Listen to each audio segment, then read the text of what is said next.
Hello, everyone, and welcome to the AIPAD Talks series and our special program, Depth of Field. This spotlight explores the exhibitions and projects our member galleries around the world are showcasing and allows our viewers and subscribers to dive deeper into those programs. This Depth of Field series is part of the larger AIPAD Talks program, and you can view other member presentations and our live talks from the Photography Show 2025 and previous years on our YouTube channel at youtube.com/@AIPADphoto. Please explore the past programming and also, of course, mark your calendars for next year's photography show running from April 22nd to the 26th, 2026 at the Park Avenue Armory in New York City. Today, I'm thrilled to introduce our member gallerist, Yancey Richardson. Her current shows are the source of our discussion today, with Maria Antelman's Conjurer and Self-Portraits While Buried by Jenny Calivas. Moderating this conversation is Katerina Stathopoulou. Before I hand it over to Yancey, I'd like to remind our viewers, as with the other talks we've done and webinars, there will be a Q&A at the end of the session, and you can please add your questions in the chat throughout the conversation, and they'll be addressed at the end. With that, Yancey, I'll leave it to you to introduce the moderator and our panelists, and thank you so much for offering this opportunity to learn more about these exhibitions.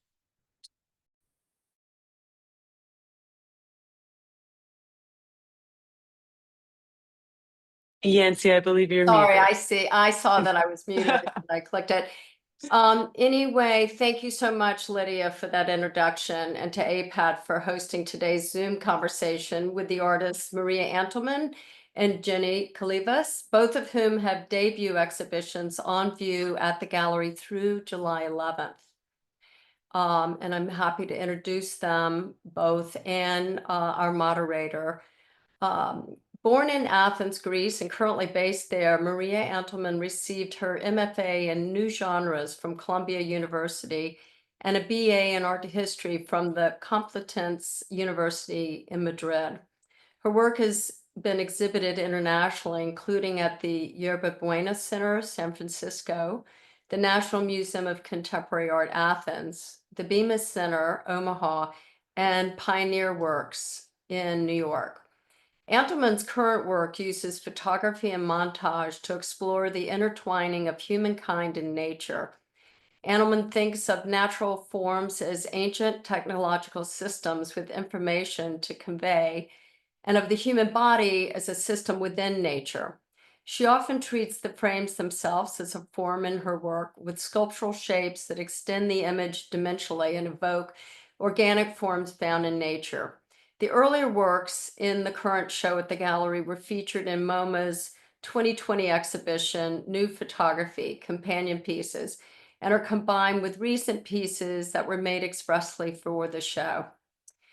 Currently based in Los Angeles, Jenny Calivas received an MFA degree in photography from Yale University in 2018. Her work is currently included in the exhibition Shifting Landscapes at the Whitney Museum of American Art and has been exhibited at Lightworks Syracuse, New York, David Zwirner Gallery, New York, and the Center for Maine Contemporary Art.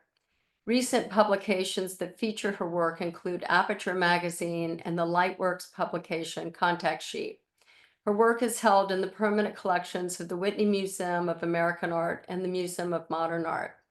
Jenny's exhibition at the gallery features a selection of 50 by 40-inch gelatin silver prints from her project Self-Portraits While Buried, a series of powerful, unconventional, and somewhat humorous self-portraits made while buried in the sand and mudflats of the Maine coast near where she grew up. In this work, Calivas reflects on the concept of agency, the power of looking and being looked at, while simultaneously exploring the relationship between the female body and a feminized conception of the earth. Finally, we're grateful to Katerina Stathopoulou for moderating today's conversation. Katerina is a curator and writer focusing on photography and public art. She's held curatorial positions at the Public Art Fund, the Museum of Modern Art, and the International Center of Photography in New York. Recent curatorial projects include solo exhibitions with Wendy Red Star, Martin Gutierrez, Farah Al-Qasimi, El Perez, and Ida Molina. In 2021, Stathopoulou co-curated the Thessaloniki Photography Biennial in Greece. She's a regular contributor to scholarly volumes and exhibition catalogs, including Ernest Cole's House of Bondage, a look at apartheid in South Africa for MoMA magazine, Ai Weiwei, Good Fences Make Good Neighbors, and also, among others, Blackness at MoMA. So thank you all for joining us. And at this point, I'll turn it over to Katerina and the artist. Thank you, Yancey, for the introduction. It is a true pleasure to be here today with Maria Antelman and Jenny Calivas to discuss their recent exhibitions, their current exhibitions, I should say, at Yancey Richardson Gallery, which will be on view through July 11th. The pairing of Maria and Jenny's work is a very thoughtful one. Although they have very different approaches to photography and distinct visual languages, there are some underlying common threads that bring the work into dialogue and create very thoughtful and thought-provoking points of connection, which I'm hoping we can tease out today. Maria Antelman's Conjurer brings together works made over the past 5 years that highlight her unique approach to photography. Her photographs interweave humankind and nature in ways that create new anthropomorphic beings and new configurations that combine the human body and the natural environment, blurring the lines and sometimes defying logical or rational explanation. She works predominantly with a 35mm film camera, and her work often is created out of multiple images with fragments of the body, so a limb, a torso, a pair of eyes, or a set of hands juxtaposed with images of natural forms. In her work, she merges these different worlds together, resulting in images that recall the dreamlike, enigmatic compositions of surrealism and the photomontages of early modern photography. Jenny Calivas' Self-Portraits While Buried is a dynamic body of work that the artist started in 2019 that combines photography and performance. In photographs which show her partially or almost completely submerged in the landscape, Calivas explores the relationship between the female body and a feminized understanding of Earth, while also reflecting on the power of looking and vulnerability of being looked at. Using a 4x5-inch camera, she composes her desired frame and then proceeds to submerge herself underneath soil, sand, mud, and grass. She relinquishes ultimate control over the image by relying upon instinct rather than sight to determine when to release the shutter. Though parts of the body remain visible, at times Calivas appears almost entirely absent as well, with only her hand and the shutter release cable left visible, thus challenging the notion of what a self-portrait might be. I would like to start by welcoming our two artists on the Zoom. I would like to start by discussing the physical environments in which both of you photograph. Both of you photograph in environments that have a deep personal connection to you. Maria makes many of her photographs of natural environments, the rocks, the sand, the tree trunks on the island of Lefkada in Greece, where she's from and where she still has a house. And Jenny's self-portraits were made in tidal zones in Maine, coastal areas where she roamed as a child and which she revisited in 2019 after graduating from Yale. So it would be wonderful to start the discussion maybe with Maria to discuss this interest in and this draw to the place of origin. Hello, thank you for hosting this conversation. I'm so happy to be here. Thank you for the show. Okay, I spend a lot of my time, I try to spend a lot of my time in this island.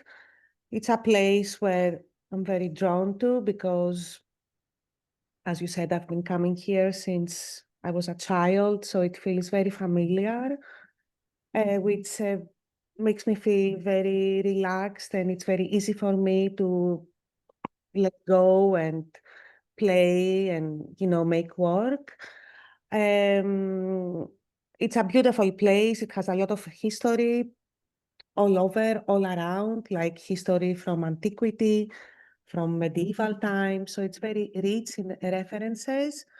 Um, I call it, it has a lot of really high culture. Like you go and you see these amazing archaeological sites that are absolutely inspirational. It's almost like going to the Met, but you actually go to the real place where it happened. So that's very inspiring. That's the natural landscape also is pretty fascinating, and I do use a lot of stones and rocks, as you said, and lately landscapes themselves in my images, um, because of how the geological formations, everything is very round. It's very, very beautiful, or very dramatic with very big rocks and hills and cuts. So it has a little bit of everything. And finally, practically, I have this place, I can get away, I can spend time here, I'm quiet, I have space. So it's a combination of all these things. Thank you. And I have spent a lot of time here in my youth connecting with a natural landscape. I've used this expression before, living as a primitive. So this really is a reminder that keeps coming back, like how I have experienced this place in the most, beautiful time of my life when I was, in my 20s. Thank you, Maria. Jenny, it would be great to hear more from you about this decision to incorporate the natural landscape into your practice. Yeah, there's a lot of different angles that, a lot of reasons that happened, but there's definitely a big connection with Maria, what you were saying, just the simplicity of a landscape or a place, it could be different for anyone, but a place where you feel like you can play. I think it's really hard to find those places as an adult. It's not a studio for me, and I think for a long time I always was trying to figure out where is that. I tried to be a street photographer for a long time. That wasn't the place where I could play. And I ended up getting a residency on Monhegan Island in Maine in 2019, and I grew up not on that island, but nearby, and the coastline was very similar. And I found when I got there that my senses were just ignited, and that sense of play and freedom, which is hard for me to find, I'll say. Like, I really have to work to find that as an artist. I think especially in this world that seems to be crumbling around us, to be able to find a moment to play is rare. And so, yeah, I was able to gain access, and I also think I had gotten to a point where I felt like being in a place that brings me pleasure was actually an okay thing. I had always been like trying to make, making like political art and trying to, I don't know, trying to be engaged with the world. And I thought for a long time that I couldn't do that in the places that I loved. And then I found that actually going after the pleasure and being in those places enabled me to access those ideas and concerns at a deeper level, I hope. Yeah, so maybe I'll end with that for now, and I'm sure we'll get back to more of the landscape as we continue to Definitely. talk. Because I would say both of you in your practices have this sort of collaborative, there's this collaborative nature to your practice. And, there's an inherent feminization of nature using expressions such as Mother Earth, Mother Nature. This is a concept deeply rooted in mythology, literature, contemporary language, which has significant implications for how we view the environment and our relationship to it. And I would say both of you approach your practices from a feminine perspective. So I would like to raise the subject of motherhood, which is something that we touched upon briefly in a previous conversation. Both of your mothers, and to the extent that you're comfortable, it'd be really interesting to hear how, if at all, it has affected your practices.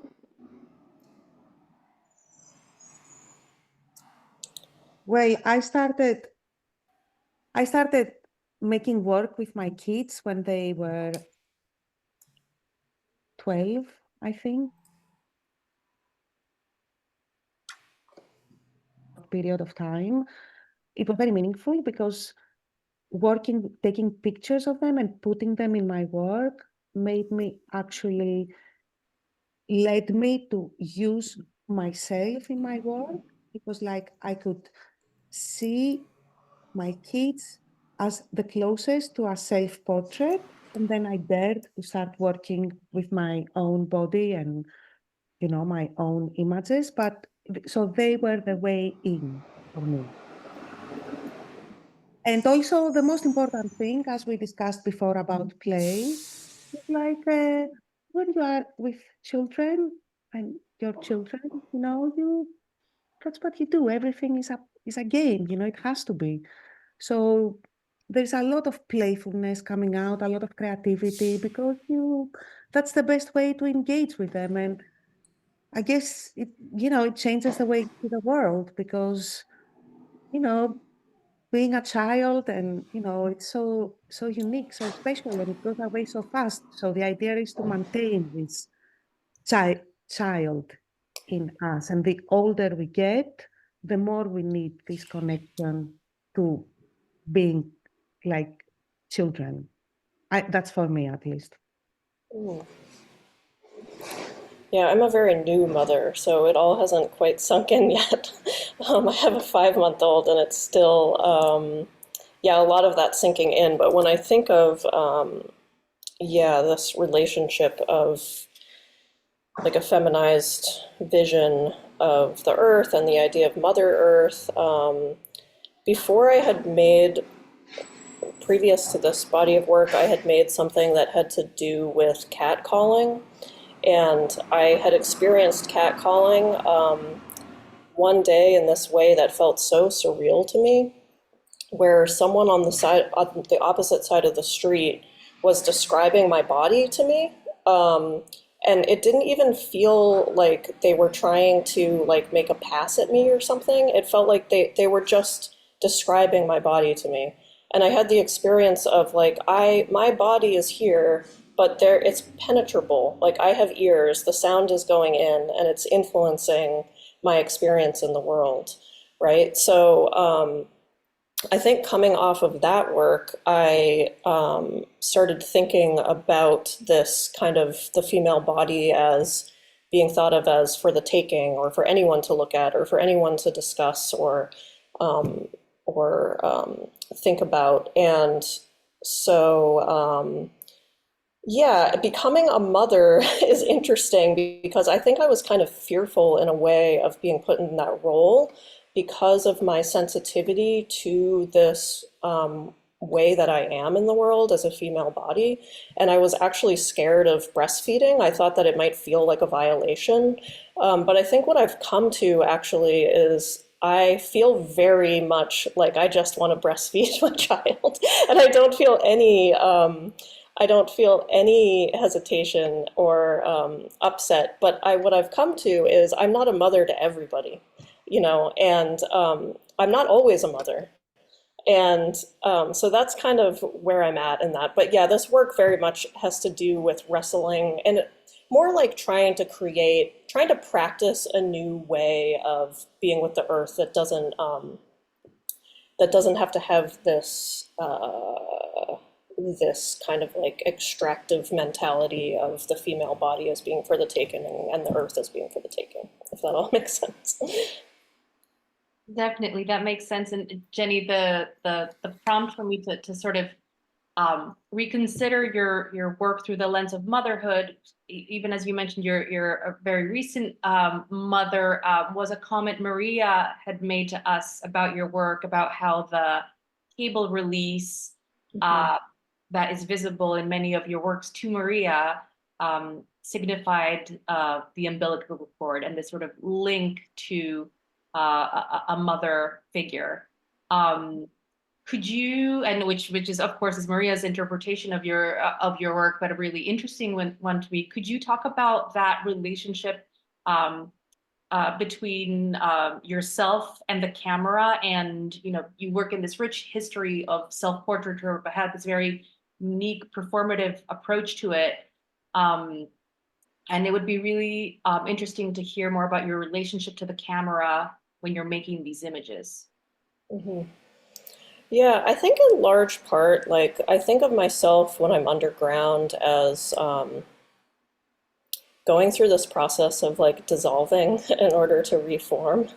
And I think part of what I was trying to dissolve is a little bit of what I just touched on, this kind of very embedded role that I've been put in and taken on and embedded as a female-bodied person.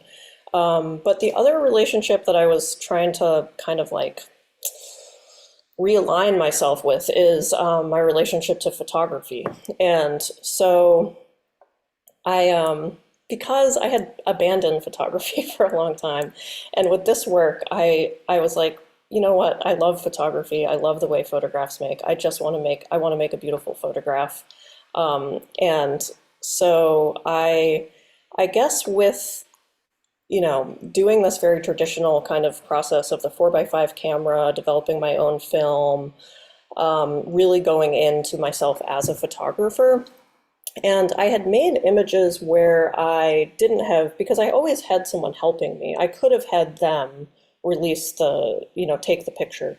But I made some at first where I was taking the picture and some where I wasn't. And it ended up feeling like one of actually the main sources of meaning in the image. And it is interpreted in a lot of different ways. But I think one thing that it does, which I felt that it needed and I'm interested in general, is just this idea of like, I'm making a photograph right now. I think when you don't have the cable release, it can be more of a view of something happening where we can almost pretend that it's not a photograph, if that makes sense, or pretend that it's just something occurring. But with seeing the cable release, to me, it was this way of signifying, I'm making a picture right now in this moment. And then there is just like the physical tethering to the camera that I really liked too, where you're kind of forced to think of where the camera is and that I'm attached to it. I love Maria's interpretation. Yeah, and I think it fits back to this idea of almost like rebirthing myself and my relationship to photography. Thank you. That's really fascinating, Jenny. And then Maria, in a very different way, you also incorporate self-portraiture in your practice, often by slicing images of yourself with nature. And it's a more fragmented approach to portraiture, but it'd be really interesting to hear about your approach to self-portraiture and your relationship to the camera while you're making the images. I'm new to self-portraiture. It's a new world and it's endless, and I'm just starting to explore it. I work by myself.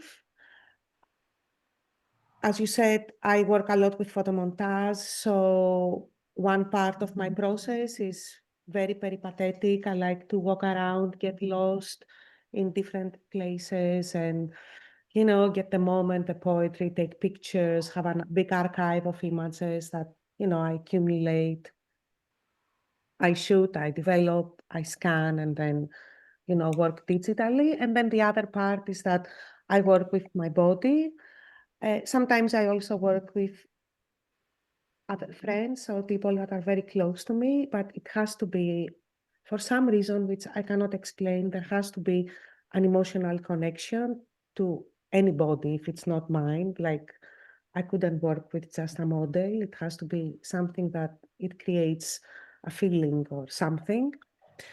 So, yes, so I don't know how else to explain it. Like, I have the camera, I make a lot of, it's very random because you never know what's gonna come out. I work with timers. I use an old model camera, which doesn't have, you cannot really see what you're shooting, or it doesn't even have a timer. I have to have external, accessories to make it work. I have to say that most of the times, what would be considered as an error is what is successful for me. So there's a lot of, element of chance or that comes, in play. And when the camera is there and I'm there and I'm alone and I make this, it's very releasing, It's like you have to invent something new, you have to break the boundaries. You cannot think, oh, I'm gonna do this, I'm gonna do that. The idea is that you have to, I don't know, do something magic. So it all comes together in a magic way. I love that. It does all come together in a magic way. And I think this is a good moment to discuss a little more in depth about each of your processes and how you approach your subject matter. Maria, you mentioned you photograph with a 35mm camera, and then though a lot of your work, the post-production happens in Photoshop. Can you talk a little bit about that sort of marriage of analog and digital processes, and also there's a sculptural element to your photographs, the work we see here, 3 photographic works that are then connected with this very intricate, elaborate frame. So it'd be really interesting, perhaps using the work that we see here as an example, to talk a little bit about your process. Well, I came before I made this body of work with these frames, I was doing a lot of new media, but always using 35mm photography. So I would always take photos with my 35mm camera. I would develop, scan, and then create these new media files, which I would play either in video format or make video sculptures or make compositions with screens. And then I was doing this show at Pioneer Works, and they gave me this production studio, and they gave me all these screens, and I started putting them together and saying, oh, this works really nicely. And then this translated into these framed pieces, because I was thinking, by putting, specifically talking about this piece that we're looking at, Hall of Mirrors, it's like a composition of photographs. It's like an ideogram. It brings together different symbols to create a meaning, it's like a semiotic thing to create an idea that the viewer sees as a whole. So then my photography became more sculptural. And it was at the time when we started using social media a lot, and language was changing a lot. We were using a lot of emojis, and, we started to communicate a lot with images and little faces, emoji stuff. So also I'm very inspired by medieval art. And I've seen a lot of these things, I see them over and over. I see a lot of, images from that period. And this series came together. And I don't know, I liked it that it wasn't just, I always like to push photography. Not, it's rare that I only have one image, or maybe I haven't found out the perfect image yet, and it has to be a photo montage or a sculpture. Maybe I will be able to shoot the perfect image that doesn't need anything else, just that. Thank you, Maria. I hadn't thought about that connection of the rise of social media and emojis and singular images and figures in connection to your work. That's a really interesting parameter that I hadn't considered. Jenny, it would be wonderful to hear more about your process, which is very, very unique in terms of how you make your self-portraits. Yeah, I was smiling at the end there, Maria.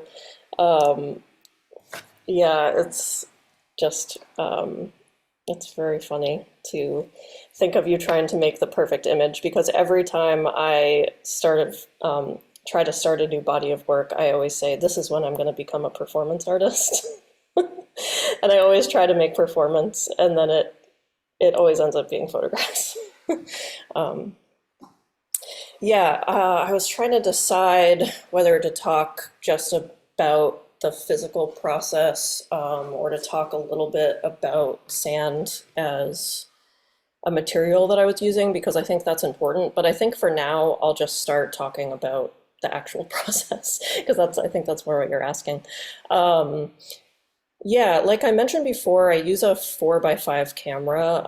I've used all kinds of different cameras before and tried digital, but it never really stuck with me. And I think I just like the straightforward kind of simplicity of a large format camera. I mean, it's thought of as cumbersome, but I actually find it to be like very simple to think with because it's just a box with a lens and some film. And so I use that camera, and I would go out similar to Maria and scout locations, wander around, find areas that were interesting to me, and and then I would go back with someone that was helping me. Oftentimes, most of the time, it was these two different young women that I had met who were both interested in learning photography and the 4x5 camera. And so I would kind of be teaching them the camera while they were helping me. So we would go out and we would have a shovel and the camera, and I would dig a hole. Usually I would dig the hole in the area that I wanted to photograph and set up the camera and the frame, and then kind of get into the area where I was going to be buried. You know, a 4x5 camera is kind of disorienting, so it was always like a little hard, extra hard, I think, to anticipate where I would be in the frame and all of that. So there was kind of like a sloppiness to the process in a way that it has an interesting kind of friction with the precision of a 4x5 camera because you have to be meticulous and careful and make sure everything's set correctly. So yeah, and then I would get into the hole and I would kind of bury myself over, and then the person that was helping me would, at the end, the very end, bury my face last, which was the hardest, you know, the most like uncomfortable thing. It was all pretty uncomfortable being underground and really required some sort of meditative breathing through the moment and telling myself that it wasn't going to last forever. It is a little claustrophobic.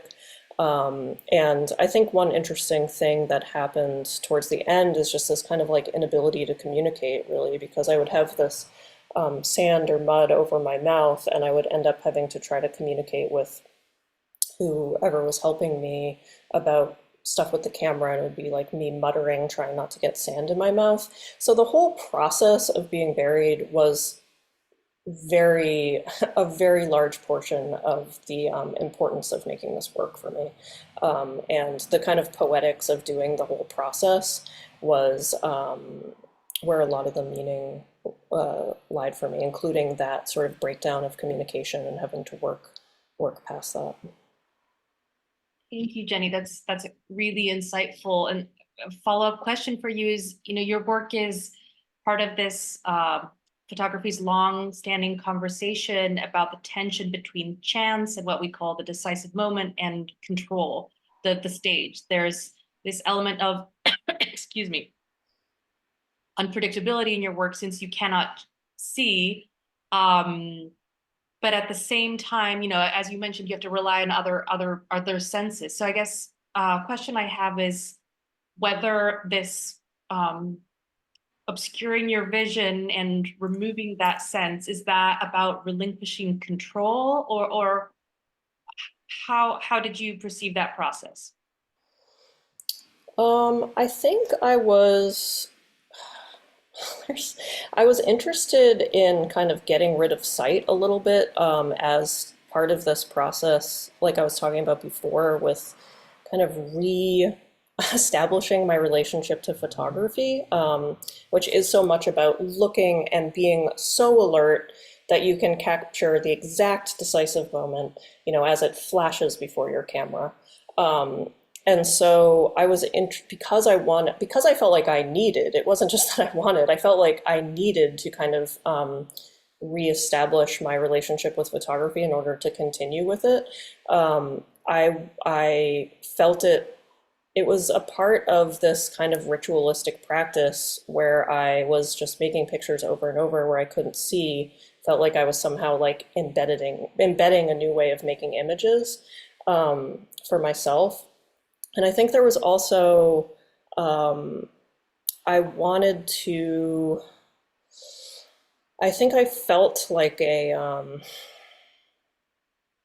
responsibility, I guess, to, I was trying to think about my place in the world also, and like embedding myself within the larger ecosystem and thinking myself as very much in relation to the natural world and also beyond that, just the world, and wanted to be very present for that practice. And so there's this idea of like feeling things with the senses was a way to have this like extreme presence in a way. Thank you. That's really fascinating. So, Maria, I would love to take a moment to pause and discuss this particular work, and if you could break it down in terms of composition, inspiration, process, it would be great to look at this example. Well, I've been looking a lot at the primitive sculptures, representations of Mother Earth, Gaia, made out of stone. And, it's they're so very strong, So there it is, this body with, the rocks on the breasts. The piece is called Mother Milk. I created for me, it's a very sculptural piece. It's like I created this shape, this oblong shape, which is like an egg, but I make an effort that it's not perfect. It's like made by hand. It was important for me not to be like, made from the machine. I think of it as post-shamanic, techno, spiritual something. I like this body of work, this new body I'm showing at the Yancey's in the show.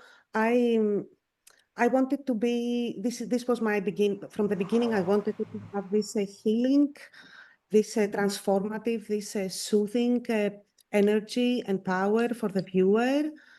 I feel like this is a time that, we're living, that I want to be surrounded by things that make me feel connected with, nature, with history. Always, for me, it's a very big thing.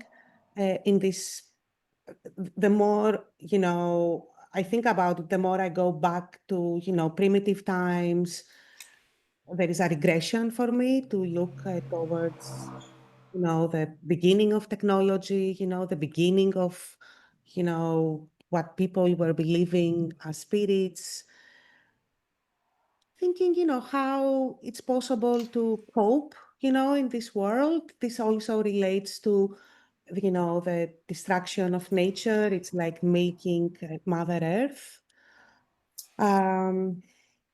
So yes, I think this piece can be seen in many, many ways. I think there is some drama in it.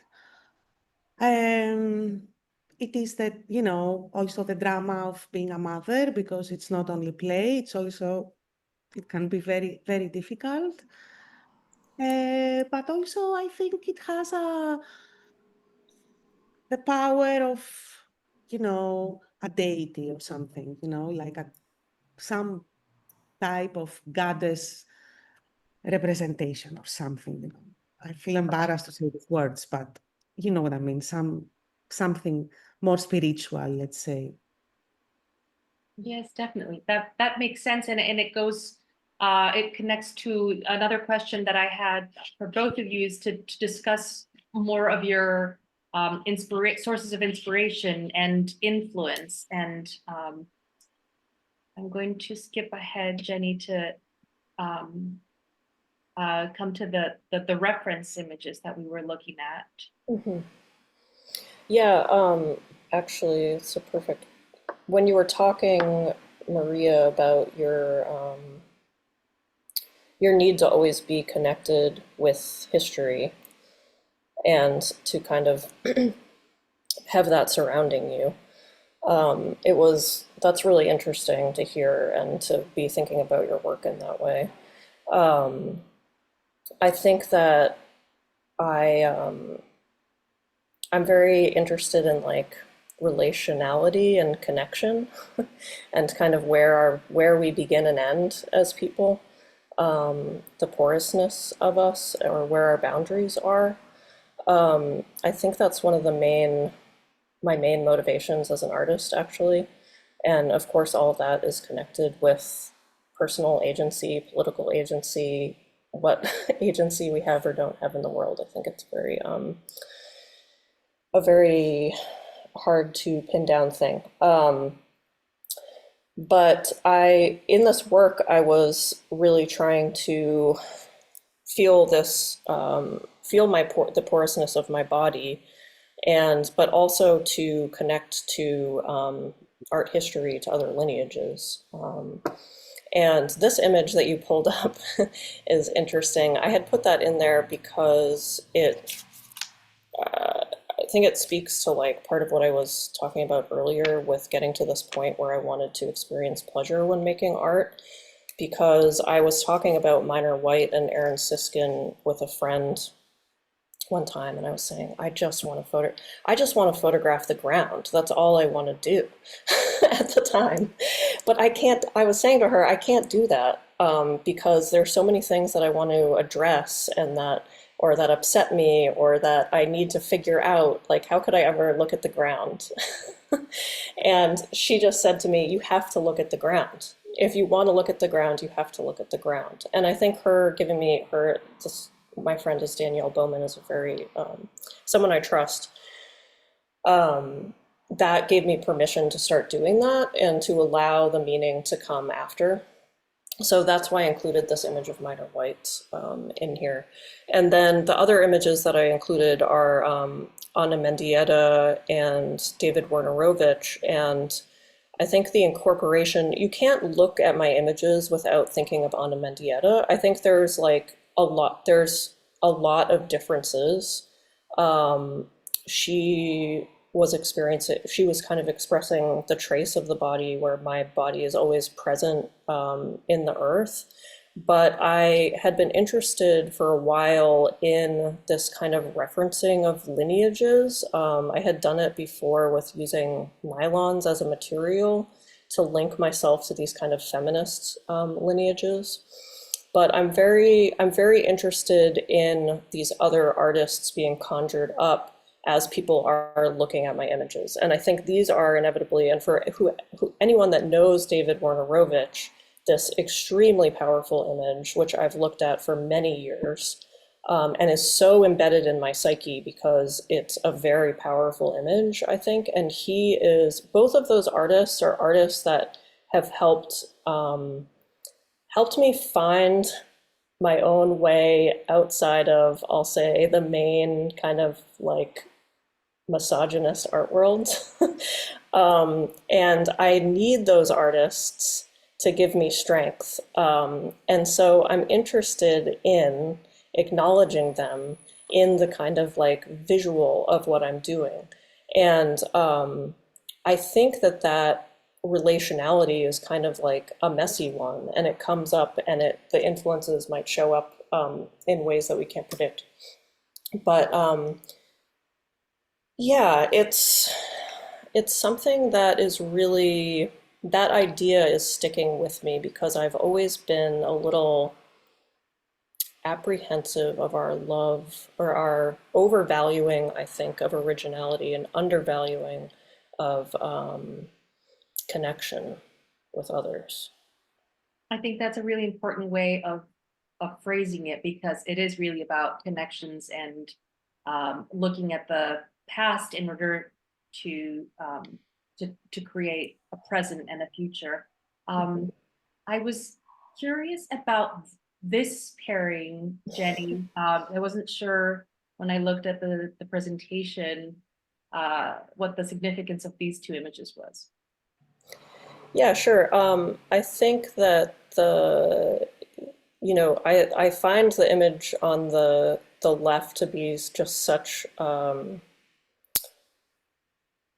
a direct visualization of what we were talking before with Mother Earth, and this kind of expectation of kind of holding the world together, feeding everybody, making the city work, the landscape around them. So I think that expectation of the mother as being available, as her milk being available, is a role, and I'm feeling it so directly. I'm seeing why women have the expectations that they have on them right now, because no matter what, if you are the parent that is providing milk to your child, you are working harder than your partner. Like, there's no way around it.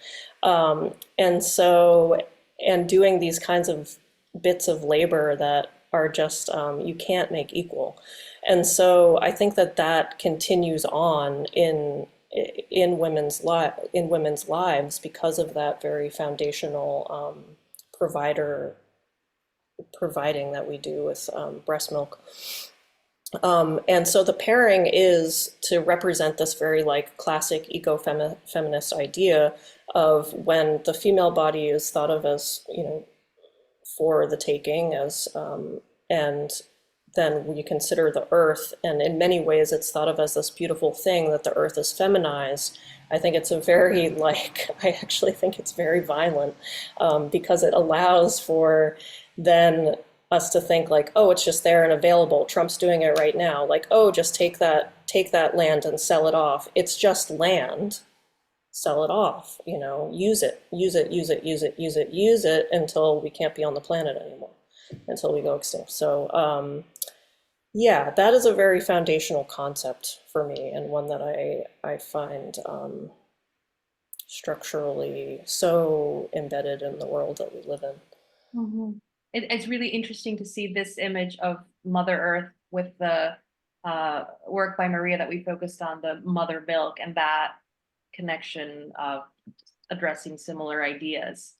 I want to be mindful of time, and hopefully we can get some questions from the audience. Please feel free to type in your questions in the Q&A box, and I can ask Maria and Jenny.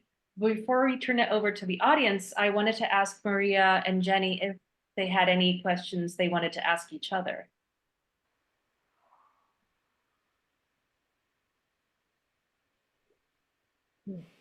Do you think you talked about this period of motherhood that you're experiencing, like right now, breastfeeding? Are you, I don't know, do you think it's powerful enough to find itself into your work somehow? I mean, it is Yeah, the most powerful thing. It's not, I didn't phrase it right, but do you think it's going to find its way into your work? Yeah, I do. I think that it's I mean, I make work really intuitively, so it's hard for me to say I'm interested in breastfeeding and so I'm going to make art about, I just like can't do it.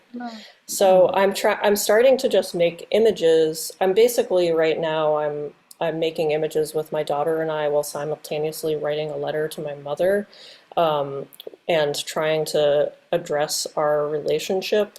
So those feel like the fruitful kind of intuitive things that are happening right now. But idea-wise, I'm most interested in breastfeeding. So I think that they'll come together. I'm really interested in this. I read that it's inevitable at this point that we don't pass, this is very depressing, but that we don't pass microplastics through our breast milk to our children.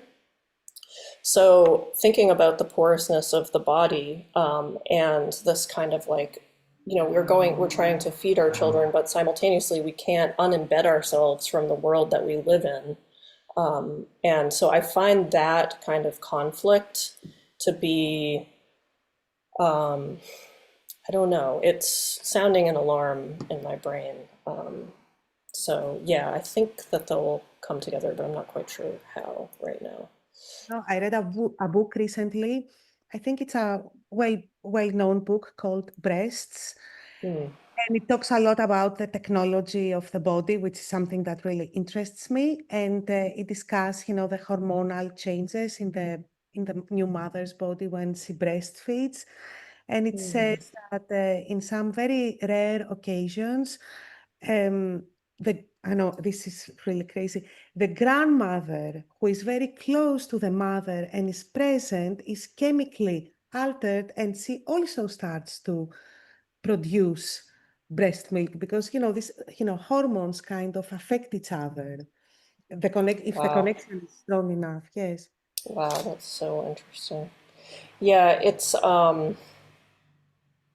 such yeah, the whole process of shifts in our body during pregnancy and breastfeeding. I mean, that is so fascinating that can happen. And I've heard, even with the partner who will also have shifts in their hormones throughout pregnancy.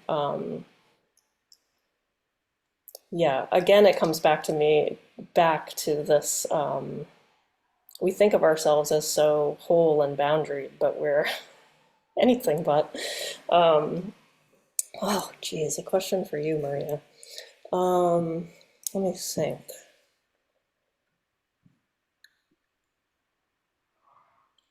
I think, oh, you know what I'd love to hear more about is I find so much of the power of your images that you make when you're making self-portraits, when you're in them, to be the gestures.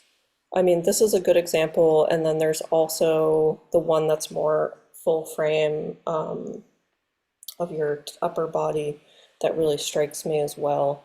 And you talked a bit about finding the different images, wandering around and finding images to collage, but could you talk a bit about how you find these gestures that you put your own body into? Okay. Well, for me, I think of hands as the tools of our body, but then I think our hands as becoming the tools of our technology. So we become the tools of the technology we build. In all of my work, it's like we exist in this system, that controls us. We desire it, but also it's not, we also resist it. So it's this, relationship. So I try to, I don't know, improvise. And through improvisation, and looking at different images, see what pops up to make, a statement that it's a little bit disturbing or a little bit not very logical or something that breaks, with whatever should be, I don't know, considered just right or something, So I'm trying to break the narrative or break the system somehow, with a small gesture, upset somebody who sees it, Yeah, make it violent or make it strange enough to disturb a little bit, but enough. That's a really Yeah. interesting point, Maria. And I Thank you. feel like sometimes in your works, the natural elements you incorporate, such as stone or branches, feel like a continuation of a human body, but other times there is this contradiction and this clash. So it opens up the conversation for many interpretations and exploration about both the human physical form and nature. Unfortunately, we're at time. It's 3 p.m. Thank you so much, Maria and Jenny, for this incredibly insightful conversation. I'm pleased that the exhibition at Yancey Richardson in Chelsea will be on view until July 11th. To our audience, if you haven't seen it, please go and see it. And thank you, AIPAD, for hosting us today. Have a good afternoon. Thank you so much, Katerina and Maria. Bye.